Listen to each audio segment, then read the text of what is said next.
शब्द अलग अलग है पर अर्थ दोनों का एक ही है। माँ कहूँ या भगवान, बात तो एक ही है।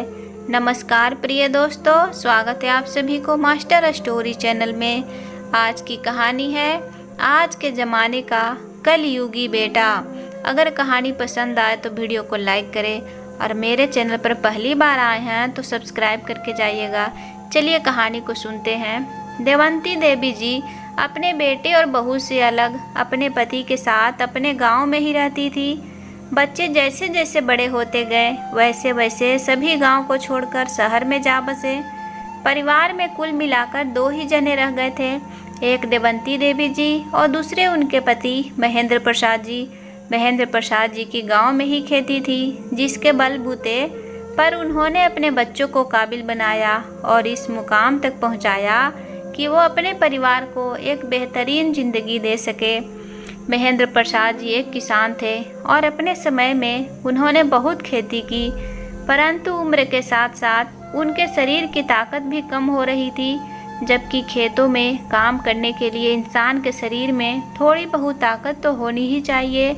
इसलिए महेंद्र प्रसाद जी अपने खेतों को सालाना रूप से जुताई हेतु गांव में ही किसी अन्य किसान को दे रखा था, जिससे उन्हें किसी भी प्रकार की कोई समस्या नहीं होती। वो अपना और अपनी पत्नी का पूरा ध्यान रखते थे। दोनों ही खुशी खुशी एक दूसरे के साथ के सहारे अपना जीवन व्यतीत कर रहे थे। आज करवा चौथ का दिन था और देवंती देवी जी ने महेंद्र जी से कहा, आज गांव की सारी औरतें नई नई साड़ियाँ पहनेंगी और एक हम है जो आज भी पुरानी साड़ी पहनेंगे। उन्होंने लंबी आह भरते हुए कहा। महेंद्र प्रसाद जी ने कहा, अरे भाग्यवान, कैसी बातें करती हो, बस इतनी सी ख्वाहिश है, अभी पूरी कर देता हूँ। महेंद्र प्रसाद जी तभी गांव के ही पास में एक बाजार से नई साड़ी लेकर आए, जिसे देखकर देवंती जी बहुत खुश हुई। दोनों ही बहुत प्रसन्न थे, लेकिन कुछ दिनों बाद ही महेंद्र प्रसाद जी को अचानक दिल का दौरा पड़ा और वो इस दुनिया को छोड़कर चले गए। देवंती देवी जी का जैसे संसार ही उजड़ गया। आखिर उनके पति के अलावा उनका था ही कौन।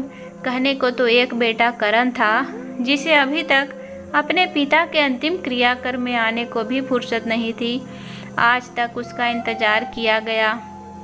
फिर जैसे ही महेंद्र प्रसाद जी को अंतिम क्रिया के लिए शमशान की ओर ले गए, तब वो दौड़ता हुआ वहां पहुंच गया और वहां पहुंचते ही उसने अपने पिता को मुखाग्नि दी और आकर बोला, माँ, ऑफिस में बहुत ज़रूरी काम था, बड़ी मुश्किल से अभी आया हूँ। अब जो होना था वो तो बदला नहीं जा सकता और फिर काम भी तो ज़रूरी है, मैं कुछ दिनों बाद आऊँगा।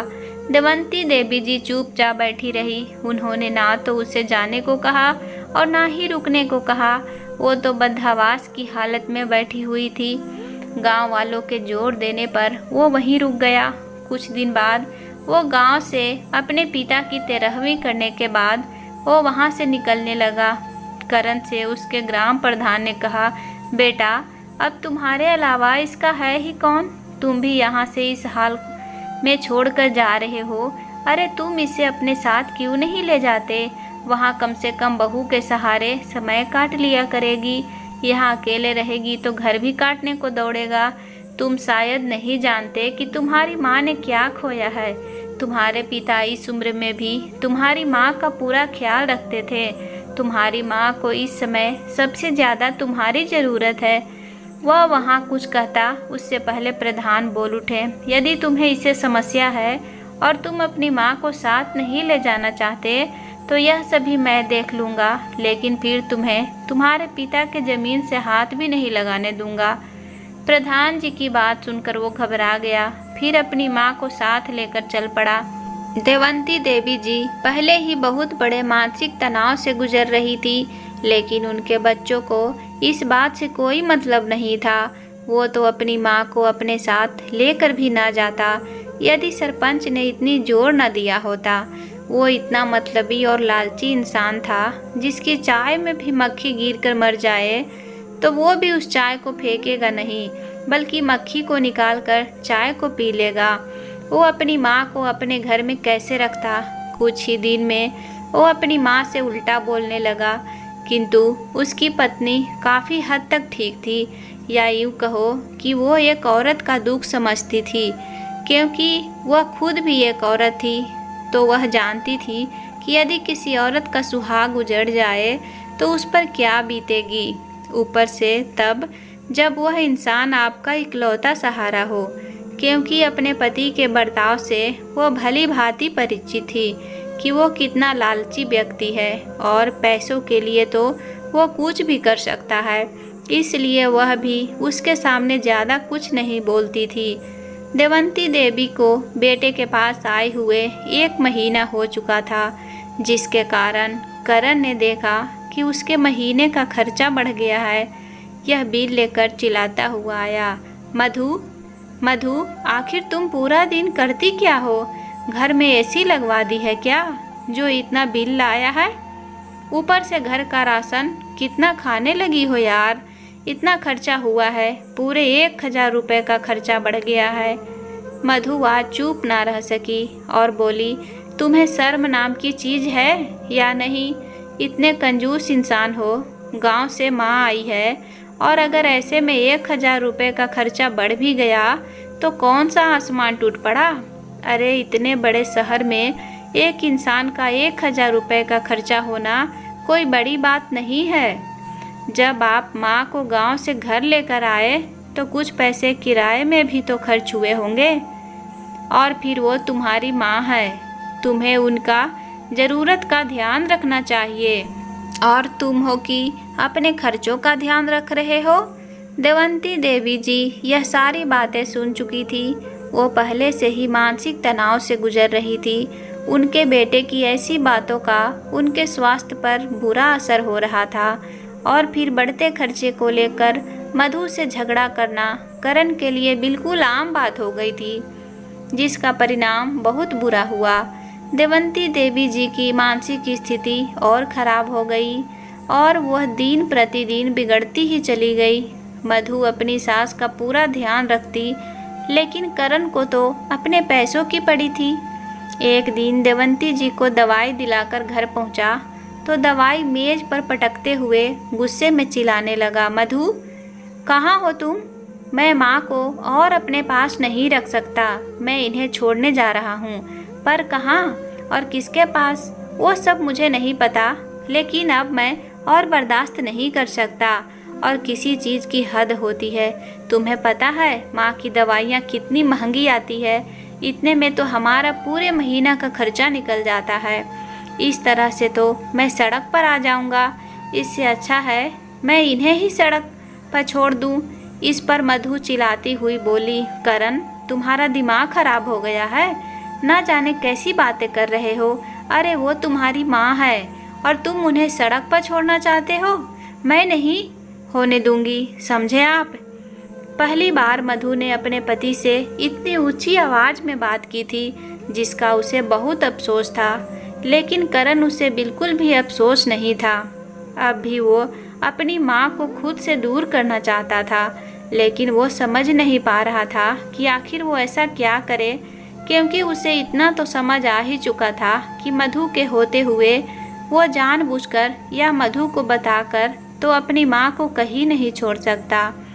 वो अब सही समय का इंतज़ार करने लगा और वो अपनी माँ को दवाई दिलाने के लिए गया, और वहाँ पर उस व्यक्ति मिला जो कि बहुत ज़्यादा परेशान था। दरअसल उसकी माँ के दिल की बीमारी के कारण उन्हें उनके हार्ट ट्रांसप्लांट करना पड़ रहा था, लेकिन उन्हें एक परफेक्ट डोनर नहीं मिल रहा था, और उनके पास कुछ ही दिन का समय था, जिसके लिए वो आदमी लाखों रुपए देने को तैयार था, ताकि कोई उसकी माँ को दिल देने को तैयार हो। जैसे ही यह बात करण को पता चली तो उसके खुरापाती दिमाग में एक बहुत ही घटिया आइडिया आया। उसने उस आदमी से कहा कि उसके पास एक दाता है, लेकिन वो एक ही शर्त पर उस दाता के बारे में बताया। उस आदमी ने कहा कि हाँ, मैं हर शर्त मानने को तैयार हूँ, बस किसी तरह से कोई उसकी माँ को बचा ले। करण ने उस आदमी से अपनी माँ के बारे में बात की, और वो आदमी भी अपनी माँ को बचाने के लिए हर बात मानने को तैयार था। और फिर जब खुद का बेटा ही ऐसा हो तो किसी दूसरे से क्या उम्मीद रखना। देवंती देवी जी को तो वैसे भी होश नहीं था। करण अपनी माँ को अस्पताल में ही छोड़कर चला गया और इस आदमी को बता कर गया कि यही वह औरत है जो कुछ दिनों की मेहमान है और वैसे ही इसका देखभाल करने वाला कोई नहीं है और कुछ दिनों में मरने वाली है। और डॉक्टर जो भी चेकअप करना चाहते हो वो कर ले, क्योंकि डॉक्टर ने कहा था कि हम ऐसे ही किसी का भी दिल निकाल कर इसके हार्ट की जगह नहीं लगा सकते। इसके लिए कुछ चेकअप करने होते हैं। जब सारी रिपोर्ट्स देख ली जाएगी फिर ही पता चलेगा कि वो सही दाता है भी या नहीं। बस इसीलिए वो अब आदमी माँ को वहीं छोड़कर चला गया। और वो जैसे ही घर पहुँचा तो मधु उसे अपनी सास के बारे में पूछने लगी, लेकिन वो पहले तो चुप रहा। फिर जब मधु ने कई बार पूछा तो करण कहा, माँ को जब मैं दवाई दिलाकर आ रहा था तो माँ मुझे हाथ छुड़ाकर भाग गई। मैं उनके पीछे गया लेकिन रास्ते में एक गाड़ी आ गई और माँ पता नहीं कहाँ चली गई।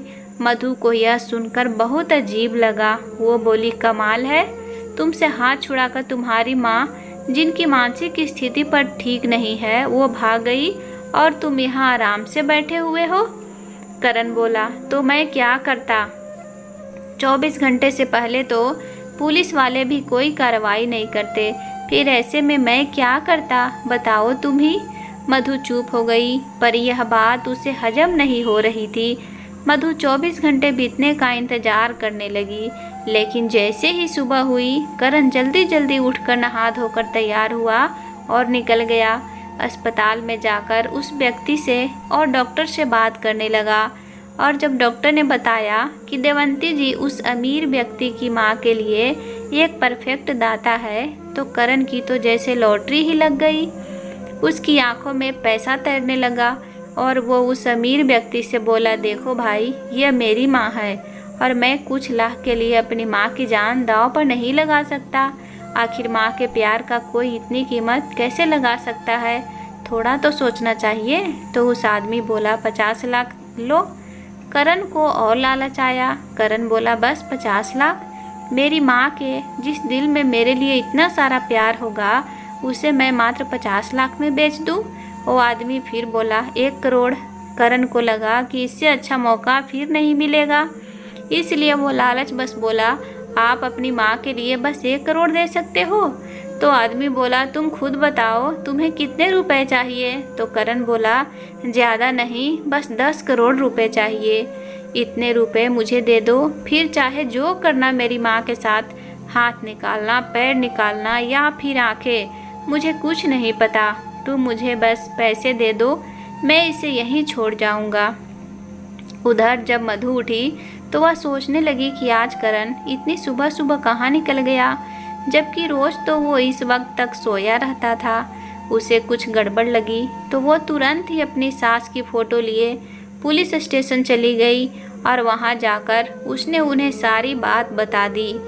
कांस्टेबल ने कहा कि 24 घंटे से पहले हम कुछ नहीं कर सकते, लेकिन जैसे ही इंस्पेक्टर ने यह सारी बात सुनी उसने मधु से बात की और पूछा कि सास दवाई लेने के लिए कब निकली थी। वो वक्त नोटिस किया तो इस हिसाब से 24 घंटे हो चुके थे। FIR दर्ज करवाने के बाद वो पुलिस को लेकर अस्पताल के लिए निकली, जहाँ से उसकी सास यानी कि देवंती देवी जी की दवाई आती थी। उधर करण सोच रहा था कि इस बार सारा पैसा मिल जाए तो यहाँ से कहीं दूर चला जाऊँगा, मधु को भी कोई न कोई झूठ बोल दूँगा। उधर देवंती देवी जी कल से ही नशे में थी, क्योंकि उन्हें नशीला इंजेक्शन दिया गया था ताकि वो ज़्यादा शोर न मचाए, और अब उन्हें ऑपरेशन थिएटर में ले जाया जा रहा था कि तभी हॉस्पिटल में मधु कुछ पुलिस वालों के साथ आई। फिर वहाँ गई जहाँ उसकी सास की दवाई मिलती थी, लेकिन वहाँ तो कोई नहीं था और डॉक्टर भी छुट्टी पर था। तो उसने वहीं पर बैठी हुई नर्स से डॉक्टर के बारे में पूछा तो पता चला कि डॉक्टर तो कई दिनों से छुट्टी पर है। मधु ने अपनी सास का फ़ोटो दिखाकर उससे पूछा तो नर्स बोली, जी हाँ, यह कल यहाँ आई थी, इसके साथ एक आदमी भी था। फिर वो कुछ देर तक रुके और दूसरे डॉक्टर से मिलने चला गया। उसके बाद का मुझे नहीं पता, क्योंकि फिर मैं चली गई थी। मेरी जगह जो दिन में आई होगी शायद उन्हें पता होगा। मधु ने दूसरे डॉक्टर के बारे में पूछा और उससे मिलने गई। वहाँ जाकर देखा कि डॉक्टर नहीं था। काउंटर पर पता चला कि डॉक्टर किसी का हार्ट सर्जरी करने गए हैं। मधु तुरंत ही ऑपरेशन थिएटर की तरफ दौड़ी और उसने वहां पहुंचकर देखा कि बाहर एक चेयर पर एक आदमी बैठा हुआ था जो कि बहुत परेशान लग रहा था। मधु ने जैसे उस आदमी को फोटो दिखाई, वो आदमी चौंक गया और ऑपरेशन रूम की ओर देखने लगा। यह आदमी बीमार औरत का छोटा बेटा था जिसे दिल की ज़रूरत थी। मधु को समझते देर नहीं लगी और मधु दौड़ती हुई गई और उसने जाकर ऑपरेशन रूम का दरवाज़ा पीटना शुरू कर दिया। पीछे से पुलिस भी आ गई। अंदर जहां ऑपरेशन चल रहा था वहां जाकर देखा तो देवंती देवी जी का दिल निकालने की पूरी तैयारी हो चुकी थी और वो तो बेचारी बेहोश पड़ी हुई थी। उन्हें तो अंदाज़ा ही नहीं था कि उसके साथ आज क्या होने वाला था कि तभी कंधे पर बैग लटकाए करण बाहर से आ रहा था, जिसके साथ में वो अमीर आदमी भी था जिसकी माँ का दिल की ज़रूरत थी। करण जैसे ही वहाँ मधु को पुलिस के साथ देखा वह वहाँ से भागने लगा, लेकिन पुलिस वालों ने उसे पकड़ लिया और अपने साथ ले गए। साथ ही उसे भी लेकर गए जिसने करण को इतने पैसे देकर दिल खरीदा था। थाने ले जाकर जब करण की कुटाई हुई तो उसने सब सच बता दिया कि कैसे उस नीच इंसान ने पैसों की खातिर अपनी माँ का सौदा कर दिया, जिसके बयान से वह अमीर व्यक्ति रिहा हो गया, क्योंकि करण ने उसे झूठ कहा था कि मेरी माँ मरने वाली है। उधर मधु ने अपनी सास को उस जगह से बाहर निकाला। वह उन्हें पानी के कुछ छींटे मारकर होश में लाई। उसकी आंखों से आंसू बहे जा रहे थे। जैसे ही देवंती देवी को होश आया, मधु उन्हें गले लगा कर रोने लगी। देवंती देवी जी अभी पूरी तरह ठीक नहीं थी, लेकिन वो इतना तो समझ ही रही थी कि मधु दुखी है। वह उसे चुप करती हुई बोली, चुप हो जाओ बेटी, सब ठीक हो जाएगा, भगवान सब ठीक करेंगे। मधु भी अपने आंसू पोंछते हुए बोली, हाँ माँ, अब सब ठीक होगा। और वह अपनी सास को लेकर चली गई। दोनों सास बहू सुखी से घर में रहने लगे और धीरे धीरे शांत और सुखद माहौल मिलने के कारण देवंती देवी जी के स्वास्थ्य पर भी अच्छा प्रभाव पड़ रहा था। अब धीरे धीरे वो ठीक होने लगी थी। मधु ने घर पर ही छोटे छोटे बच्चों को ट्यूशन पढ़ाना शुरू किया ताकि घर का खर्चा निकल सके, क्योंकि अपनी सास को इस हाल में अकेला छोड़कर कहीं नहीं जा सकती थी। फिर देखते ही देखते देवंती देवी जी बिल्कुल ठीक हो गई और दोनों खुशी खुशी रहने लगे। पैसे कम थे, लेकिन सुकून इतना था जितना आज तक उस घर में कभी नहीं था। दोस्तों, यह कहानी से हमें सीख मिलती है कि जीवन में पैसा बहुत कुछ हो सकता है, लेकिन पैसा ही सब कुछ नहीं होता। अपने रिश्ते, अपने परिवार, अपने अपनों से बढ़कर कभी पैसा नहीं हो सकता। पैसा तो आज नहीं है, कल आ जाएगा, लेकिन एक बार कोई अपना चला गया तो वह कभी वापस नहीं आएगा। ये चीज़ हमेशा ध्यान रखें। दोस्तों, उम्मीद करती हूँ कि कहानी पसंद आई होगी। अगर पसंद आए तो वीडियो को लाइक करें और चैनल पर पहली बार आए हैं तो प्लीज़ चैनल को सब्सक्राइब करके जाएं। कहानी को पूरा देखने के लिए दिल से धन्यवाद। मिलते हैं नई वीडियो में नई कहानी के साथ। Take care, bye bye.